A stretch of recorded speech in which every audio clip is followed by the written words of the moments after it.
participating in Operation Epic Fury, where we're doing unbelievably well, well at a level that nobody's ever seen before. The entire country can be taken out in one night, and that night might be tomorrow night. Both members of the crew ejected from the aircraft and landed alive on Iranian soil. I immediately was asked to make a decision. I ordered the U.S. Armed Forces to do whatever was necessary to bring our brave warriors back home. A risky decision, because we could have ended up with 100 dead as opposed to 1 or 2. It's a hard decision to make. But in the United States military, we leave no American behind. We don't do it. Within hours, our armed forces deployed 21 military aircraft into hostile airspace, many flying at very low altitude, being shot by bullets. You bring rifles into play when you're going that low, but there are also certain advantages.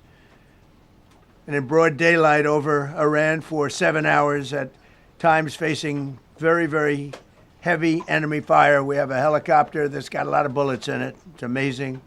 We just realized how good those weapons are.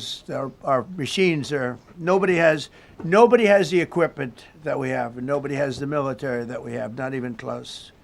We're the most powerful military anywhere in the world by far. The flight crews and warfighters aboard those aircraft took extraordinary risks to rescue their fellow service members.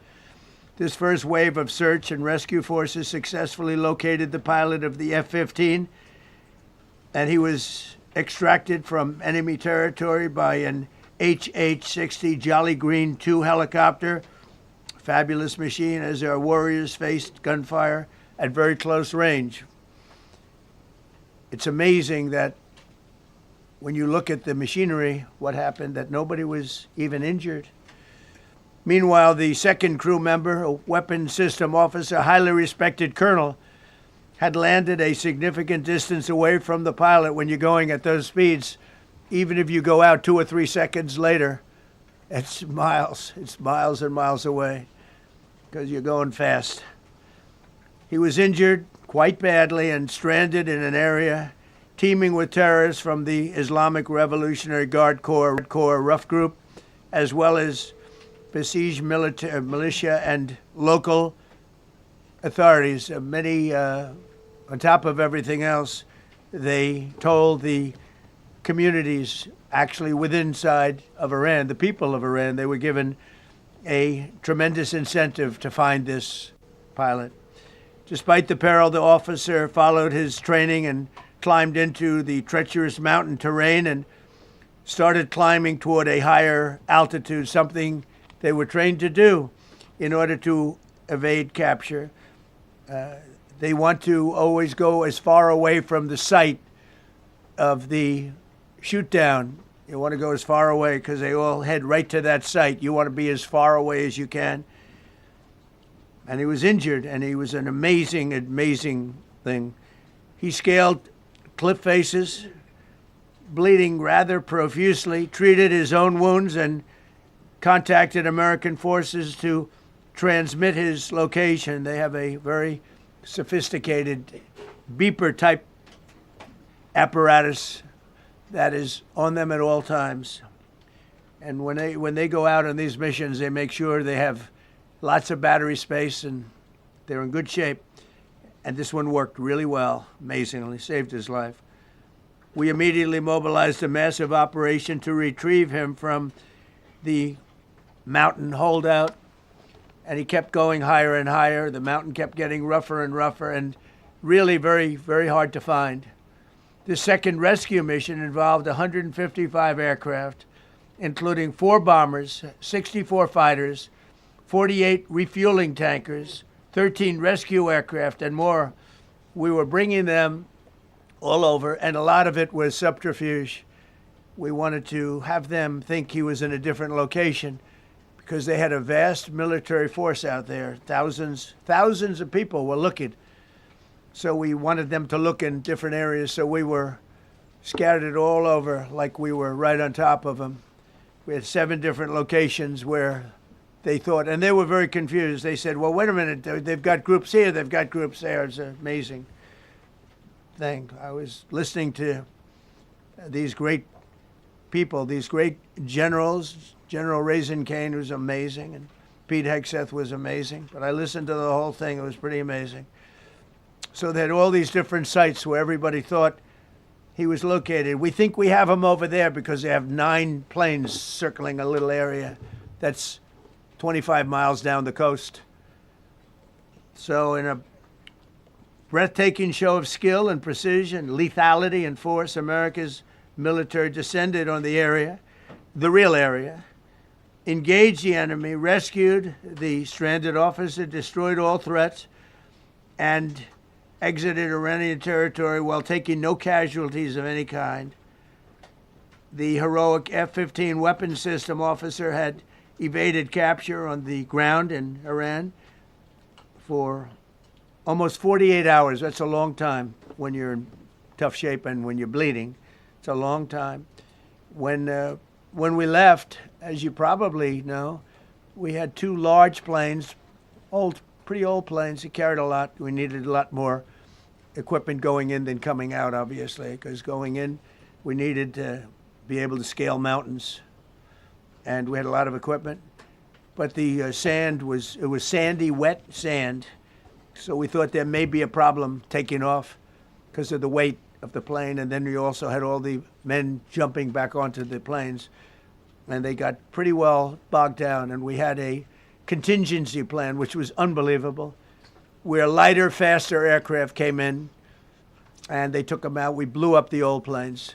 We blew them up to smithereens because we had equipment on the planes that, frankly, we'd like to take, but I don't think it was worthwhile spending another 4 hours there taking it off. So we didn't want anybody to have, we have the best equipment anywhere in the world. We didn't want anybody examining our anti-aircraft and other equipment.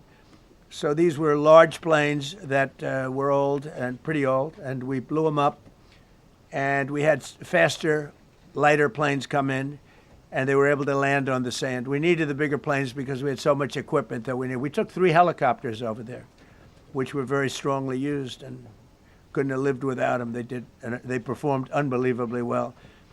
And if you'd see it, you wouldn't believe it. They came off the plane, and these guys had them, the rotors were off. They rebuilt these helicopters in less than 10 minutes. And that was one of the more amazing things. These are helicopters, small, unbelievably powerful, but small, very small, so it can get into certain areas. And they got them off the plane, and they rebuilt all 3 of them in a matter of less than 10 minutes. It's pretty amazing what the genius of these people. Who would think that? You'd think it would take 5 days to build them. And in some companies, it would take 5 days, and they wouldn't do it well. But they served us well. As Commander-in-Chief, I never forget the extraordinary risk taken by the warriors that we send into battle, and the genius. I mean, think of it, having a contingency of 3 planes waiting because we think the sand is so bad that we probably won't be able to take off. And the planes really got bogged. This was not much of a runway. This was a farm, not a runway. It's a farm, but it did the trick. But to have a contingency as opposed to having to wait 2 days, can you imagine, right in the middle? This was central. This was right, you would call it central casting if you were doing a movie for location. And probably the toughest area of Iran where we'd be sitting there. So these planes came in, those pilots came in so fast and so quick and got out of there. Everybody got aboard and just got 15-minute intervals. 1 load out, 1 load out, 1 load out. It happened, and we were watching, and we said, "That's amazing." It's in many ways, I was almost more impressed by the contingency that we had than the fact that if we would have had a runway or decent soil. But it was an amazing thing. But we thank God for every single one of them. And the talent, the genius is not even talent, it's genius. It's the whole ball game, every one of them. If you look at what we did with Maduro, we went into a military compound, a massive, with thousands and thousands of soldiers. And within a matter of minutes, And he lived behind iron doors. There were steel doors, broke them down so quickly. And within almost minutes, he was in the back of these planes. It was a similar group. Incredible. We have incredibly talented people. And if the time comes, we move heaven and earth to bring them home safely. We're going to bring our people home safely. I want to thank every member of the U.S. Armed Forces involved in these historic operations. They really were historic. It's just not something that's done. And you'd understand it. Not that they don't want to do it, but when you're going into areas, when you look at these helicopters, when you look at the amount of bullets and everything else that they took, when you go into these areas, you don't come out like we came out. God was watching us. I tell you, well, it was the Easter, we were in Easter territory, I guess, but God was watching us. Amazing. Because when you look at the machinery, they took damage. It tells you, first thing I said is, these are unbelievable machines, how they flew back and not even much of a problem. But these two extraordinary rescues, because it was two, and as you probably know, we didn't talk about the first one for an hour, and then somebody leaked something, which we'll hopefully find that leaker. We're looking very hard to find that leaker, and talked about there's somebody missing. They basically said that we have one and there's somebody missing. Well, they didn't know there was somebody missing until this leaker gave the information. So whoever it was, we think we'll be able to find it out because we're going to go to the media company that released it, and we're going to say, national security, give it up or go to jail. And we know who, and you know who we're talking about, because some things you can't do. Because when they did that, all of a sudden, the entire country of Iran knew that there was a pilot that was somewhere on their land that was fighting for his life. And it also made it much more difficult for the pilots and for the people going in to search for him. All of a sudden, they know that there's somebody out there. They see all these planes coming in. It became a much more difficult operation because a leaker leaked that we have one, we've rescued one, but there's another one out there that we're trying to get. So actually, the country, Iran, put out a major notice, you all saw it, offering a very big award for anybody that captures the pilot. So in addition to a hostile, very talented, very good, very evil military, we had millions of people trying to get an award. So when you add that to it, but we have to find that leaker because that's a sick person. Probably didn't realize the extent of how bad it was. I can't imagine that the person did, but we're going to find out. It's national security, and the person that did the story will go to jail if he doesn't say, and that doesn't last long, and I think everybody would understand it. They put this mission at great risk. They put that man at great risk, and they put the hundreds of people that went in looking for him, because everyone now knows that we're going in.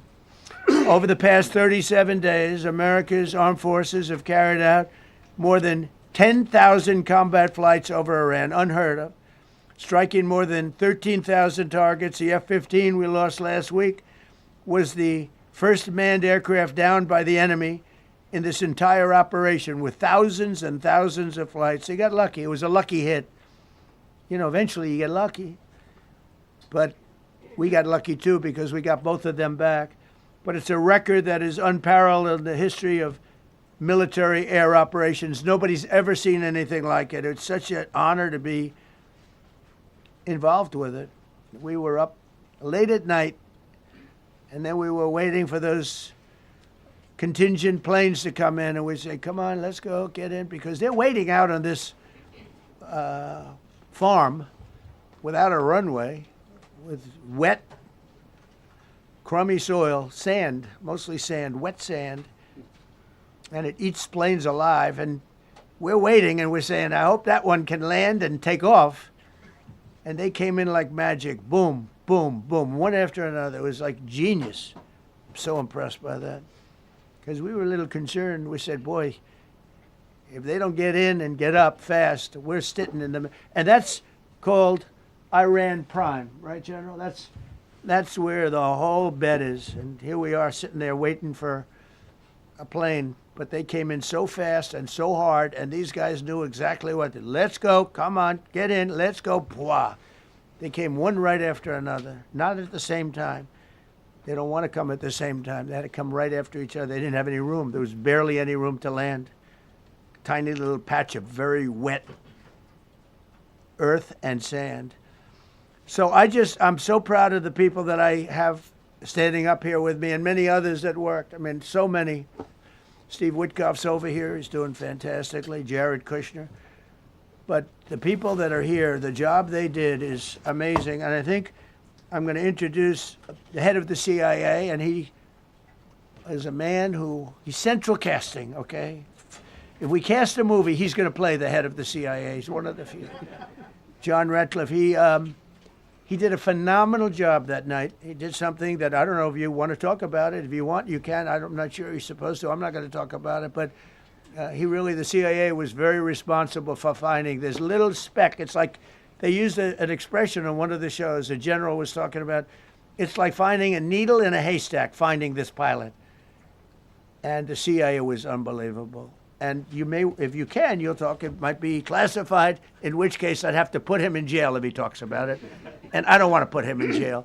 He doesn't deserve that. So, John, do you want to say a few words? Thank you.